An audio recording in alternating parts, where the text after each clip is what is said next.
By the way, folks, in case you don't know it, this is the only media in the entire world that so far has told you the truth about what happened at the World Trade Center towers. Those planes did not bring those buildings down. Period.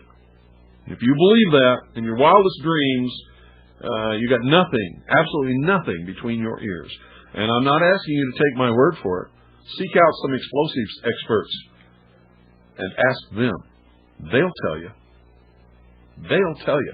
Go and talk to some architects who build skyscrapers, these huge towers that stick way up into the sky. Part of the design is the knowledge that airplanes sometimes crash into them, and they must be designed to withstand a crash into the building by the biggest planes in the sky. They're all built to withstand that. Oh, yeah, people will be killed. Yeah, the plane will go into the building. Yeah, there will be fire. Yeah, there will be flames. There will be destruction. There will be people die and killed and wounded and all that stuff, but they will not bring the building down. You got that? If you don't believe me. I'm not asking anybody to ever believe anything that I ever tell you. You go check with the people that know, and you'll find out that old Bill Cooper is telling you the truth.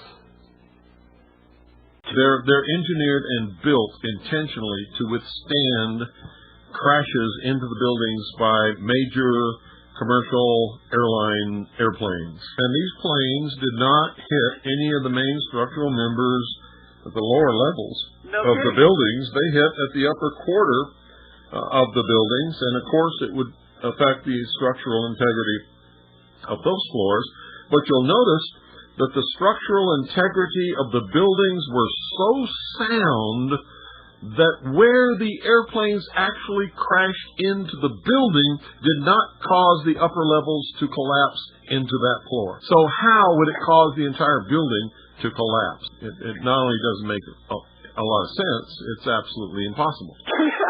The way these buildings are designed, engineered, and built, they are built to withstand, because they know from past history that airplanes run into these high skyscraper buildings. And so it's engineered into the buildings to withstand the crash of a modern airliner. Well, yeah, and as they launch this investigation, I would certainly hope, but of course this is probably beyond realism, but I would certainly hope that the investigation would start at home as far as what has actually occurred. But well, they're already short-circuiting that. Have you noticed that Mayor Giuliani and the Governor Pataki of New York State are replacing all of the emergency workers with National Guard troops? And who's better qualified to be on the scene and to work and rescue people and treat people, the National Guard or the fire department, police department, EMTs, medics, and people like that? Right. Couldn't agree with you more. So what's the purpose of replacing them with the National Guard? To circumvent any realistic investigation as far as what happened. Not only that, but to maintain silence, because National Guard members are under military orders and they don't have the protection of the Constitution. Right. Once they're activated, they come under the Uniform Code of Military Justice, which says if you're given a direct order to keep your mouth shut, you better do it, or we can lock you up forever. Yep. Certainly don't need any stories spun about any ATF or CIA involvement. Or discovery of secondary explosions in the building that may not have blown up like they did in Oklahoma City,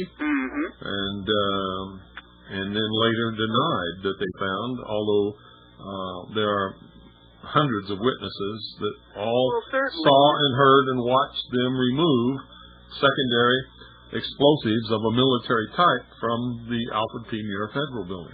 And certainly, and right after that happened, immediately after that building exploded, the media coverage was somewhat uncensored at the time. And a lot of information was leaked out as to what had taken place, along the lines of, as well as like the John Does. Yeah. And then when the government took over, the media watched it. Reports stabilized and presented only one official explanation and never talked about any of those other things ever again. They completely destroyed it. Yeah. They destroyed all evidence, all refuge. Every remnant of the building was demolished, picked up, carried to a site, buried under the ground so you couldn't even get to it if you wanted to, and then they put a fence around it which says United States government property, keep out. If you go into this place, you're subject to so many years of prison and $10,000 fine and so on and so forth. I've talked to architects, I've talked to explosives experts. It absolutely could not have happened. If it did happen, it would have only brought down the floors above the area where the plane crashed. It would not have ever resulted in the entire building imploding upon itself. How in the world, now listen to me very carefully, if an airplane crashes in the top quarter of a skyscraper, which has been architecturally engineered for the stress and the strength that it takes to withstand an airplane crash, because they expect airplanes to crash sometimes into skyscrapers, how in the world would the destruction of the integrity of that floor of the building cause the building to fall in upon itself all the way to the ground? What it would cause would be the upper stories to fall in on that floor, period. We know that there were tremendous explosions on the lower floors of the two twin towers of the World Trade Center, the buildings, that brought those two buildings down. They did not come down as a result of the planes crashing into them. Now, this is a fact, and you can check with architects who design skyscrapers. Skyscrapers stick up high into the air. There is always the possibility that an aircraft could crash into them, and it has happened on many occasions in the past. For instance, an Air Force bomber crashed into a skyscraper and didn't cause it to fall. Planes have crashed into skyscrapers over the years, folks. None of them have ever fallen. They're built understanding that an airplane could crash into the building, and the structure is designed to withstand such a crash so that the damage will be confined to that area. Those planes crashing into those buildings did not cause those buildings to collapse. They're what we call hard targets in the military. Steel-reinforced concrete buildings with strong structural members that can withstand hurricane winds. They can withstand an airplane crash. They can withstand all kinds of things. And the only thing that can bring them down is shaped charges placed upon the main structural members in order to shatter and cut those reinforced concrete pillars and allow the building to collapse. Believe what you want, and you will. I know that. But don't be foolish in what you believe. Don't take my word for it. Talk to people who do it for a living, who bring down buildings for a living. Demolition experts, people in the military who are explosives experts, people like me who went to booby trap schools and were taught how to bring down hard targets by the military. And I'm telling you right now, you don't do it with a truck full of fertilizer, and you don't bring down huge buildings like the Trade Center towers by crashing planes into the upper floors. Something blew up on the main structural members at the bottoms of those buildings, both of them, that brought those buildings down, folks. Everybody in Manhattan heard the explosions. The mainstream is not going to give us a real story about this. No, they're not. They never will. For instance, you're going to hear from now on that the two planes that crashed into the top of the World Trade Center towers are what caused the buildings to collapse, and that's a bold-faced, bare lie. They can't. They can't hold it. If it's that obvious, they're going to have to maybe make up a story about a truck bomb Well, they may make up a story, they may not. I think they're going to blame it on those planes, and they're going to ignore all accusations otherwise, or testimony of experts, just like they did with the Oklahoma City Alfred P. Murrah Federal Building. So many explosive experts and people who know about explosives and demolition, people who bring down buildings all the time, have testified and written papers and books and all kinds of stuff saying that that truck full of fertilizer parked in front of the building could not possibly have done the damage that they claim that it did. Right, and the support column that was nearest to the truck was not broken, where these others farther away were. But it's reinforced. Never shown the videos. It's reinforced concrete. It's a hard target. It takes shaped charges to snap a reinforced concrete pillar. You can't do it even with high explosives parked out on the street. It can't happen. I got the video by General Parton explaining all about that. Yeah. They never showed us the videos. They never showed us pictures of Vincent Foster, or at least not the real ones, or anything. They never, and that's what we got to demand, is more information. Yeah, well, you can demand all you want. They're not going to give it to you. They're just not going to give it to you. Even though I knew that this was going to happen. Even though I had predicted it for years, that I was still, and still am, shocked by it. Terribly hurt by it, as I know that all of you listening are. Above most people, way beyond the imagination of most people, I understand what the consequences of this are going to be, and I don't think most people in this country or even around the world understand that, or have even an inkling of what it is, beyond the fact that they know nothing is ever going to be the same. Things are going to change drastically. They know that. But they don't know how much. They don't really understand or know the effect, when that's been the whole purpose of why I have been trying to convince everybody to understand that these things were coming. Because I know the goals of the traitors in Washington, D.C. that want to bring about world government. I know the goals, and not just here, but around the world. It's a cabal of people who are interlocked through secret societies and organizations all over the world, who are bringing about this one world government, this new world order. And I know what their plans are. You see, none of this is secret. It's not secret. They don't make any secret of it. It's all out in the open. It's all been published. It's all written down. Anybody can get their hands on it, and you can read it. I've read it to you over the air. I've given you the sources. I've told you what's coming. They've told us what's coming out of their own mouths. And I saw the official plan that's top secret. It's held by the United States government to allow it to come about. Did you know that Bolshevik,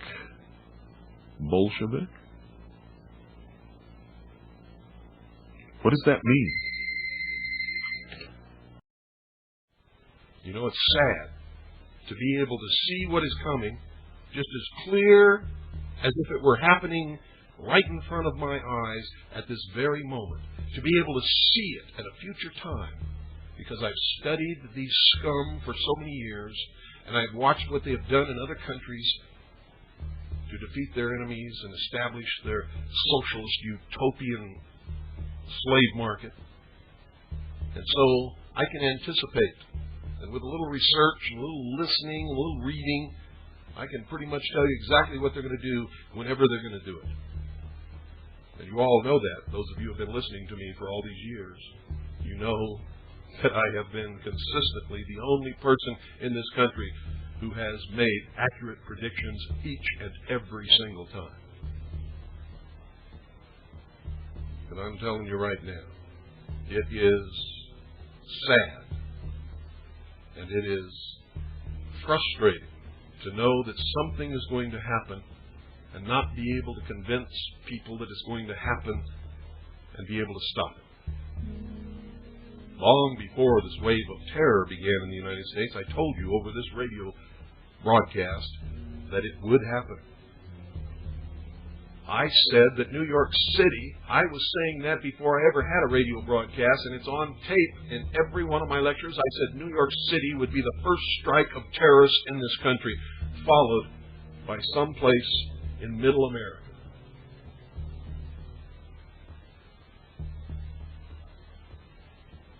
Why? Because I know, like they know, that Americans have grown complacent over the many years. They don't believe that it could happen in this country. They want to disarm the American citizens, take away our weapons, so that we cannot oppose the tyranny that is coming. And to do that, they have to create terrorist incidents and crimes. And people who walk onto schoolyards and shoot great numbers of children, and into shopping malls and McDonald's restaurants. And if you'll notice, this always happens just before major gun control legislation is coming up for a vote, and you all sit around and really, actually believe that's an accident? Are you insane?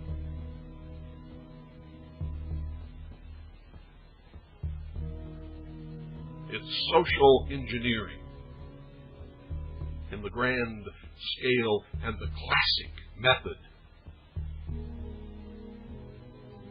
of Karl Marx, Friedrich Engels, V.I. Lenin, Stalin, Fidel Castro, Che Guevara.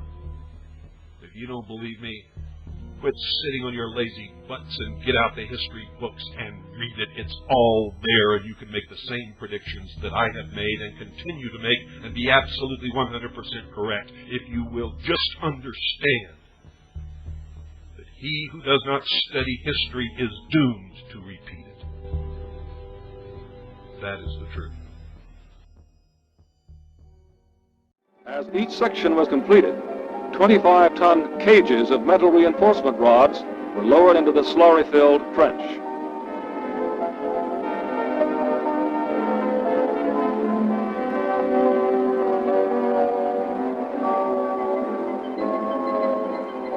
With the cage in place, concrete was poured in. Since the concrete had a greater density than the slurry was forced up out of the trench and could be used for the next section. In this way, an underground wall was built completely sealing the site. Excavation began. As each section of the slurry wall was revealed, workers drilled holes through the wall and casings were pushed through down to bedrock on the far side. Steel tendons were then inserted through these holes and socketed into bedrock, bracing the wall against external pressure.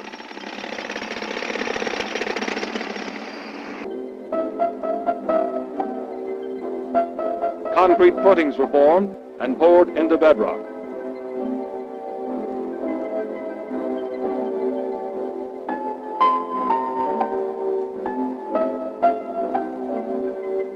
Massive assemblies of steel beams called grillages were laid on these footings. Each grillage would anchor one of the load-bearing tower columns.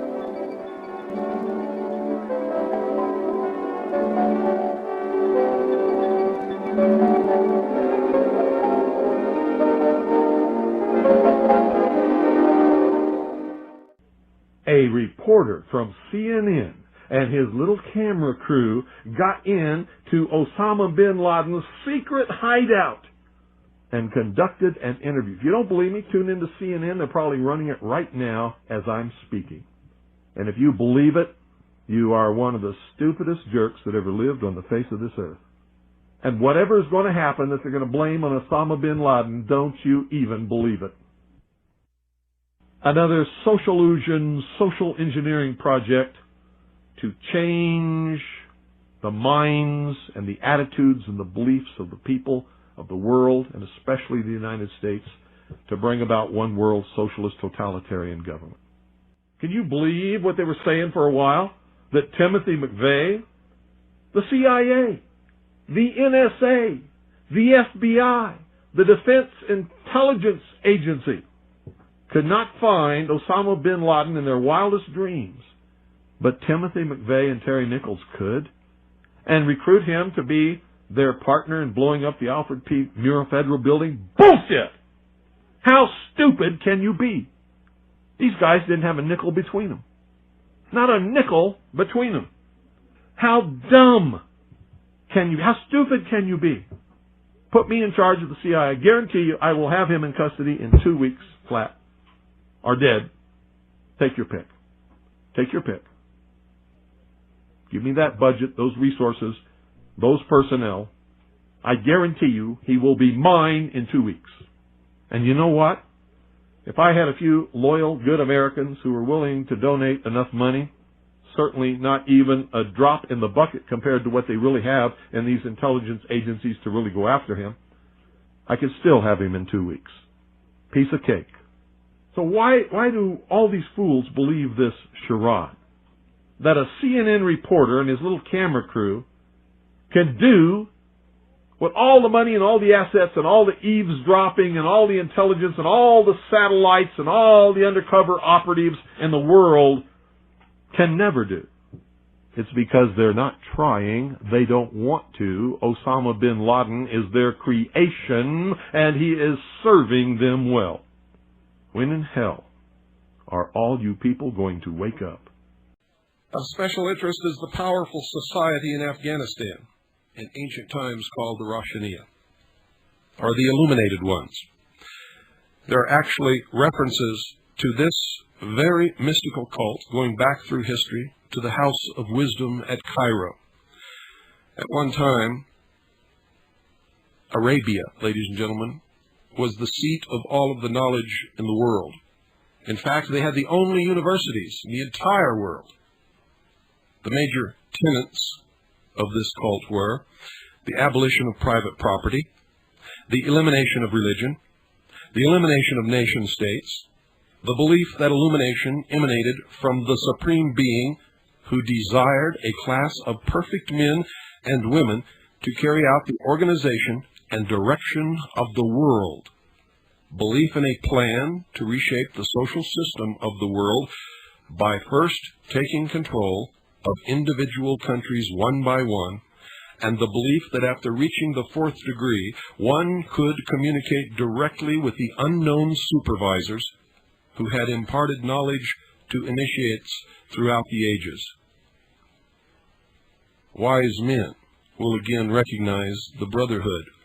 In fact, the Brotherhood today believes in these very same tenets. And if you are indeed observant, you can see that this is exactly what they have done and what they are in the process of completing. It's called socialism. Can you hear the echo of the Nazi Party?